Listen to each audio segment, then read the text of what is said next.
কুমুদিনীকে ইন্দুবউ আর ভবানী বাঁচায়। কুমুদিনী বলে, আমায় মরতে দাও রাজরানী, আমার বেঁচে থাকার কোনো অধিকার নেই। মতো বিধবাদের বেঁচে থাকার কোনো অধিকার নেই এই সমাজে।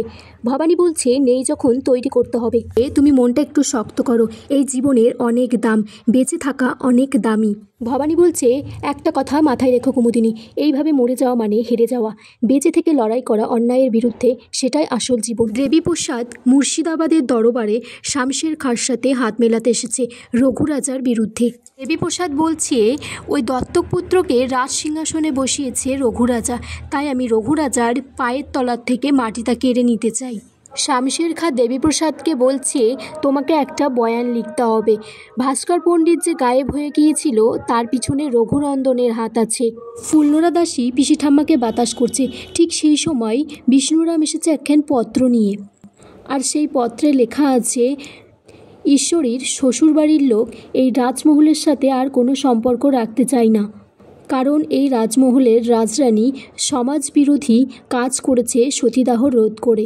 দেবীপ্রসাদের মা তখন কান্নাকাটি করছে আর বলছে, আমার দুখানা সন্তানেরই এই রকম হতে পারে না। বিষ্ণুরাম বলছে, ওই নবনির্বাচিত রাজা রামকান্তর একটা বিহিত করতেই হবে আজ। বিষ্ণুরাম সেই পত্রটা নিয়ে রাজদরবারে আসে, রঘুরাজা আর রামকান্তকে দেখায়।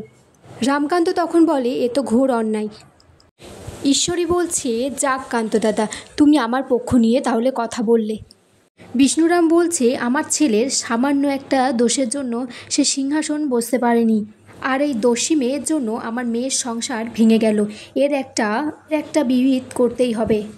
রামকান্ত বলছে, তোমরা সবাই মিলে রাজরানীকে কেন আক্রমণ করছো?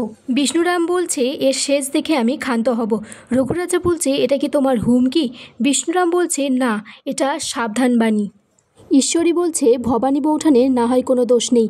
তারপর কুমুদিনীর হাতটা টেনে ধরে বলছে, তোমার জন্য আজ আমার সংসার ভেঙে গেছে, হয় তুমি বাঁচবে, না হয় আমি। তারপর এখানেই আজকের পর্ব শেষ হয়ে যায় বন্ধুরা।